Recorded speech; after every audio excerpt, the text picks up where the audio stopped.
Good morning, Miss Edith. I am Ayasame A. Bael, a student from BSHE. First of all, thank you so much for joining us today. I understand how busy this week has been, especially with midterms, so I truly appreciate you taking the time to participate in this interview. So before we begin, how has your day been? How was the midterms exam? I see. So today we'll be discussing our research on the effect of equipment shortages and student engagement in basic food subjects in Central Mindanao University. This topic is important for understanding how equipment shortages affect student learning and engagement, and your input will be very helpful. We appreciate your time and are eager to hear your thoughts. So shall we start? So first, have you observed the lack of equipment in your basic food class? Yes. So what specific equipment is lacking in your basic food subject? Like, na siya yung mga equipment but kulang yun siya. Para ng mga mixing bowl, mga spatula, and iban pa. I see. So can you give us an example of when you needed equipment but it wasn't available?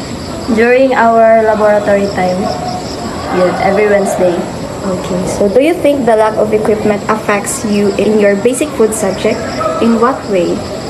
Like, very time consuming kay siya. Kay, kailangan ni mo mahulat sa uban nga mahuman ay mo makagamit sa equipment. So, ingana yun. And time consuming siya. Okay.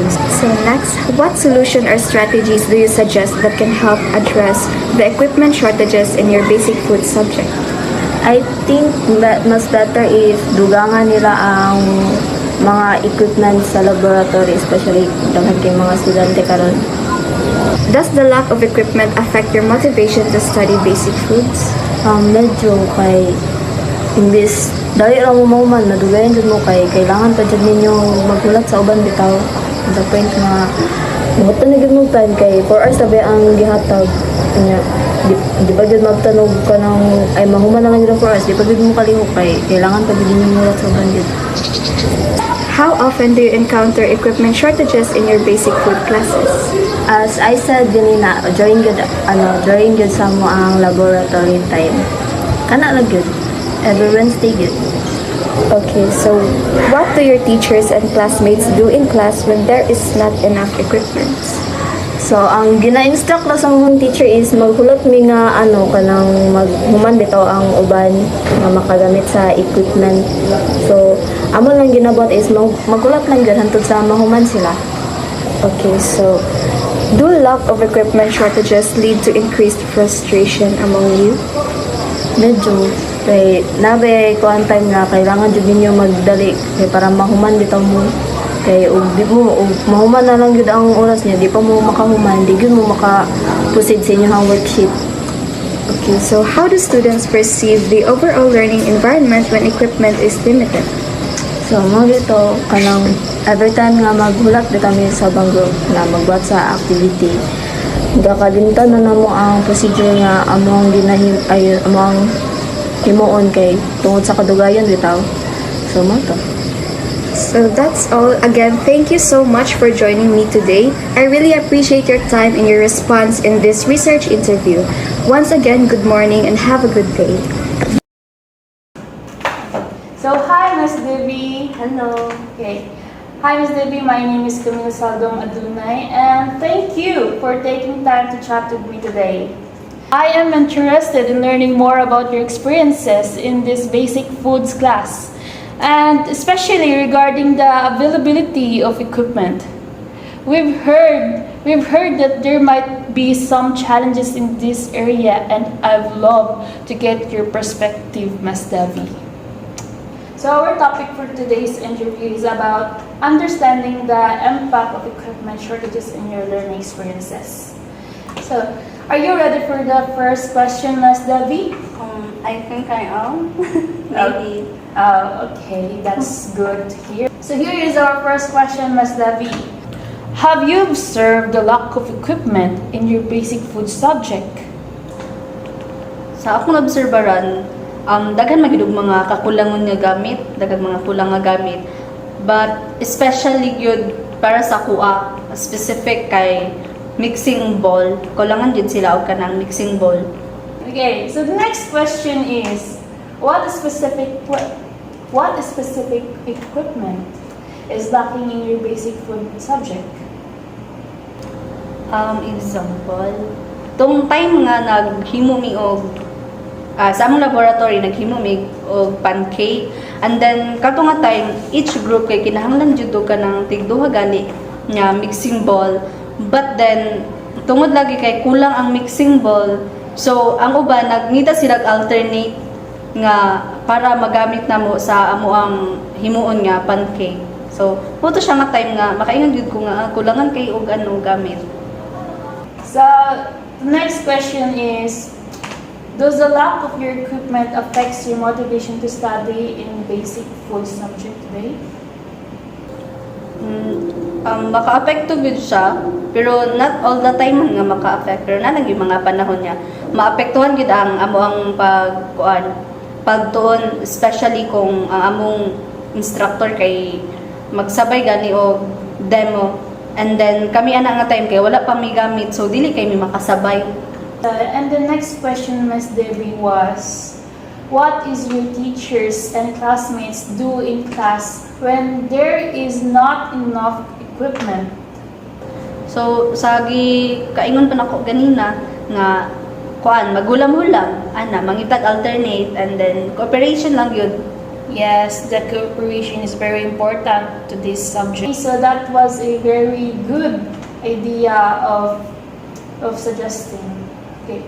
So the next question, Ms. Debbie, was, do the lack of equipment shortages lead to increased frustration among you? Kung maingon ta frustration, dili masadid kayo siya nga ma-frustrate yun mi tungod sa kakulang yun. Kay magpadayon magyapon mi nga happy lang ana. Okay, so you're going to continue with the happy face. Yeah. Happy students. So, and then, are you ready for the last question, Ms. Debbie? Maybe I am. Okay. So, here our last question, Ms. Debbie. How do students perceive the overall learning environment when the equipment is limited?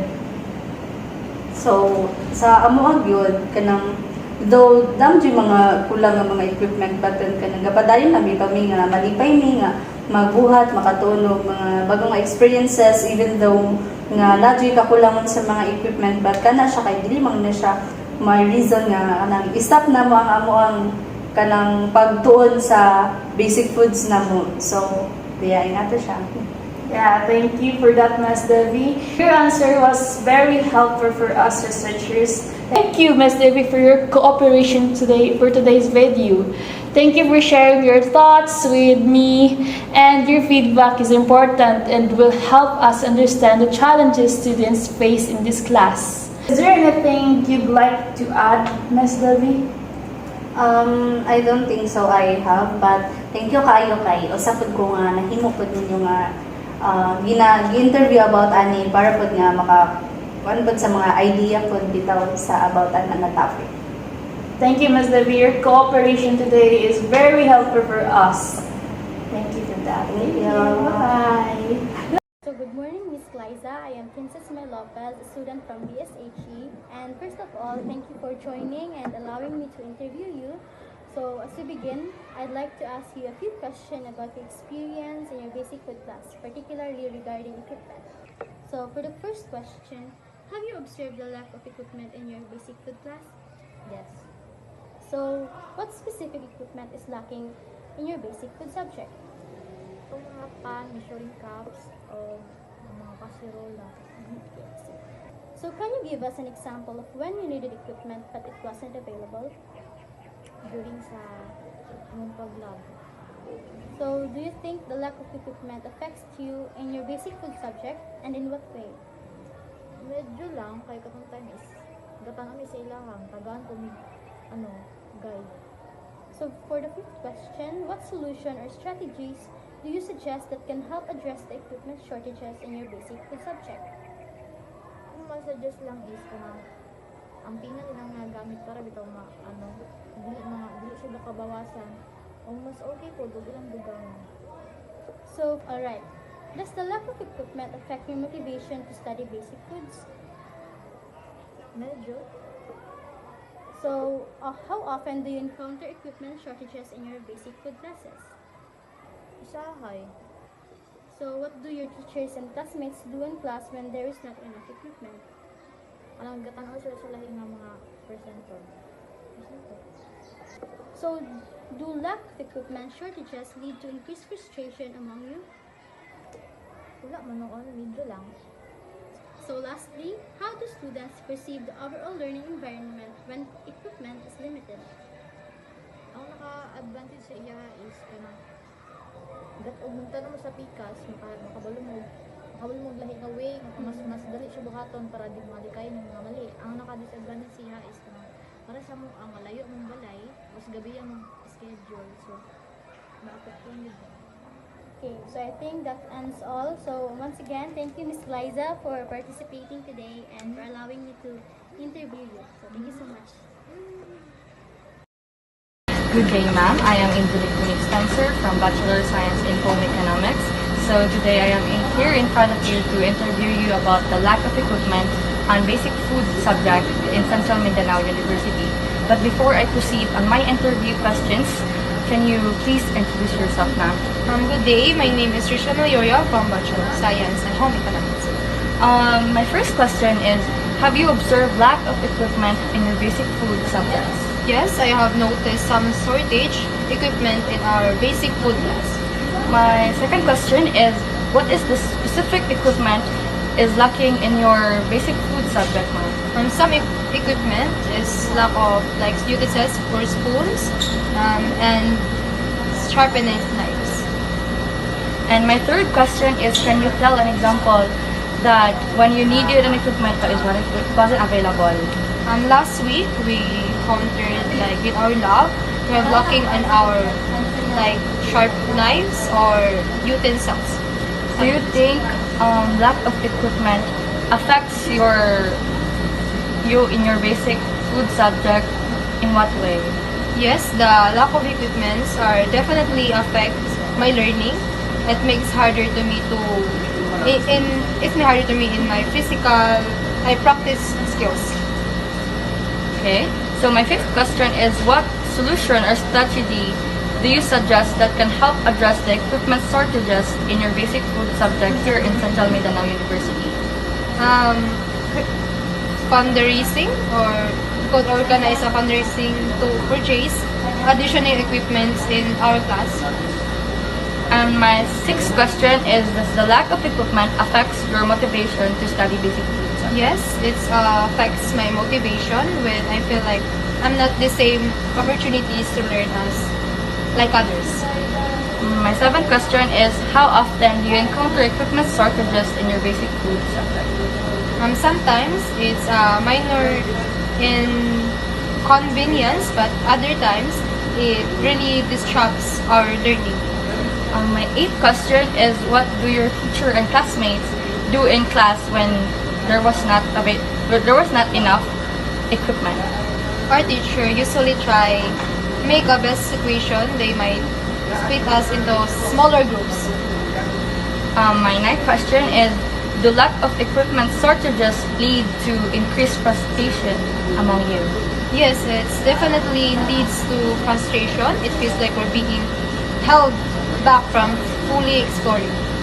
My 10th question is, how do students perceive the overall learning environment when equipment is limited?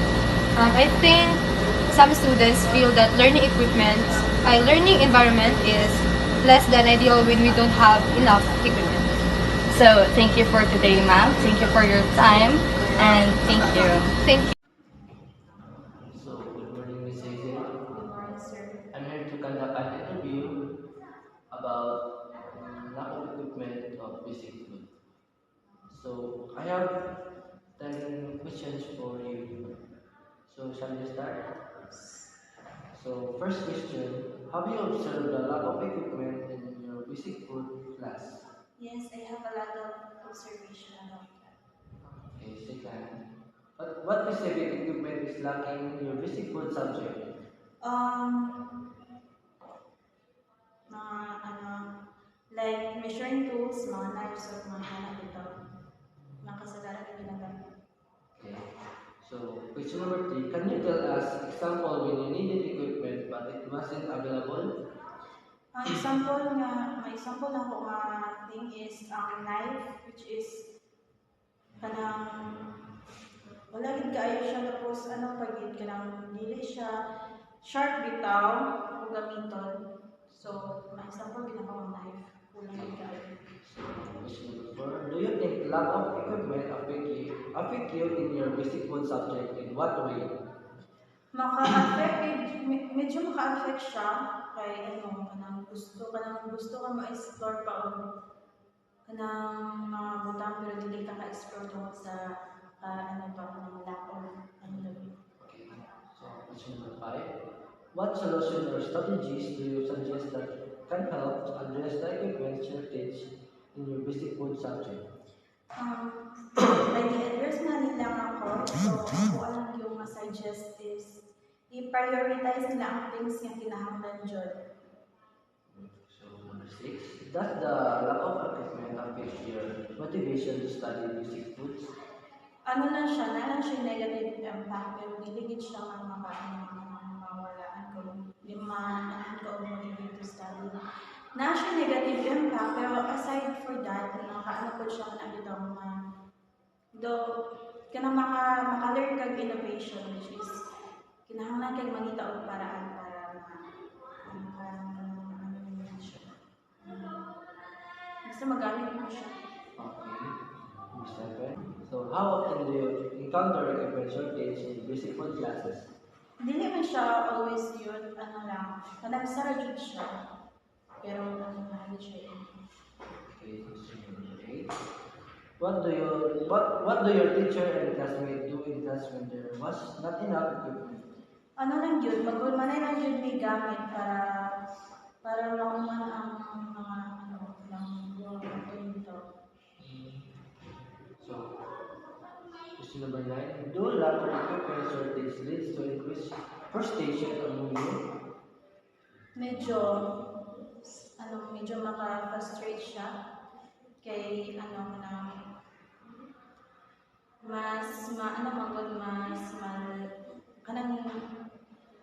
gaya sa akong giingon ganina kanang makaano siya kanang gusto ka mag-explore pa, gusto pa nimo magdugangan imong skills pero dili nimo siya mabuhat kaayo kay kanang tungod sa lack of equipment.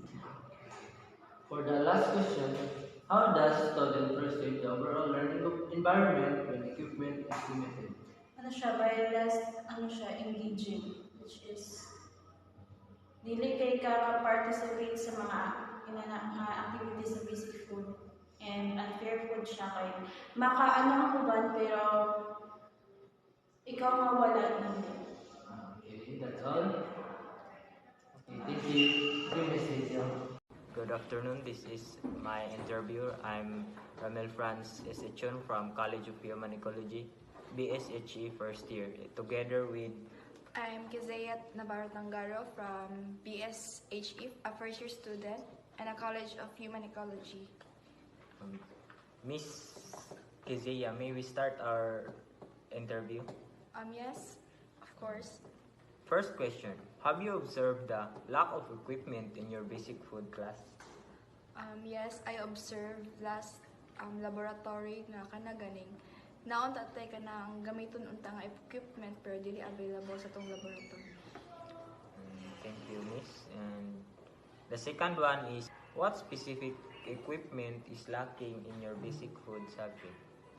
Dili na ko siya maano nga pangalan pero ang mga knife gani kind of knife nga pang slice into vegetables or fruits kay dili siya kompleto. So ang imong gina-slice nga para lang sa fruits, may mo na siyang gina-slice nimo sa tanan gani nga nga pwede ma-slice na. And the third one, can you tell us an example when you needed equipment but it wasn't available? Yes, nahitabo na siya to nag-laboratory mi nga kanang kailangan na mo ang kutsilyo pero daghan kay nagamit so mo to wala mi magamit nga equipment because school lang. And the fourth one is, Do you think the lack of equipment affect you in your basic subjects? In what way? Yes, because kana ganing na majority time na kanang kuan sa tuang basic food is nagakonsume to sa time ba, so pila ka hours sa tuang makonsume sa tuang laboratory, so 3 hours. Tapos if ang situation kay magpulihanay rad niya dugay kay mahuman ang inyong ginahulat, so may possibility nga dili mo makasubmit and it costs nga kanang mababa inyong grades for that kay wala mo kanang performance ana gani nga butang ato nga laboratory. And the fifth question, what solution or strategies do you suggest that can help address the equipment shortages in your basic food subject? I suggest nga kana gani mag-amot-amot mo together with your group mates or either mag-uli mo ana nga time pero hasol jud kayo mag-uli-uli kay makaano siya time gani time management ba jud if mag-laboratory kay gamay lang ang time nga ginahatag ni sir is kailangan na lang jud ninyo mag-amot-amot na majority mag-amot mo together with your group mates para makapalit mo itong equipment nga inyong kailangan. And the sixth one, does the lack of equipment affect your motivation to study basic foods? Maybe because if na ako'y gusto tun-an nga kana ganing type I like slicing techniques like that. So if walay kutsilyo ako magamit, so dili ko ma-motivate nga magtuon kay lack of equipment. And the seventh one, how do you encounter equipment shortages in your basic food classes? Kanang dili gani may makompleto niya ang uban kay kanang wala sila initiative nga mag-una. And the eighth one, what do your teachers and classmates do in class when there was not enough equipment? For me lang kay dili pud na ko i-suggest nga kanang sir dapat kailangan ta magpalit ating equipment kay mura tag nag-demand gani kanang sila mo gasto like that. So ato na lang initiative as a student nga like as what I've said ganina nga mag-groupmate og ipon mag-amot gani like antas mo palit og equipment kay magamit pud siya inyo siyang ibaligya in the future nga na mangita ana so di siya ma-waste. Okay, the ninth one, do lack of equipment shortages lead to increased frustration among you? Dili man siya maka-cause of frustration pero naay possibility nga lack of equipment can cause mababa imong grades kay tungod dali ka tong mag-consume lang ka sa time niya. Ang time kay limited lang dili mo taganog chances gani nga mo create ato nga kana activity. So nadyo siya ko dili man siya maka-frustrate sa ako pero makahimo lang siya kana ganing kanang hindrance nga na possibility kato nga subject is mo to siya ang rason nga mababa ako ang grades kay tungod atong ako lang ang equipment and nato ma-pressure lang. And the last question, how do students perceive the overall learning environment with equipment is limited? For me lang kay kanang mahimo siyang unfair kay naay mga students nga na sila ilang own equipment niya paghuman kay if na-perform kay mahimo nila niya ang equipment sa laboratory is limited lang niya. Unfair lang sa uban nga mga student nga limited lang pud gani ang ilahang equipment nga magamit like dili kompleto gani so mahimo jud siyang kanang kuan jud mag-struggle jud ana nga kana gani nga instances kay kanang mahimo siyang unfair jud sa uban kay sila naa niya ikaw nga kuan paningkamot pug ka is wala kay maano gani wala kay mahatag. And that's all, Miss. Thank you for your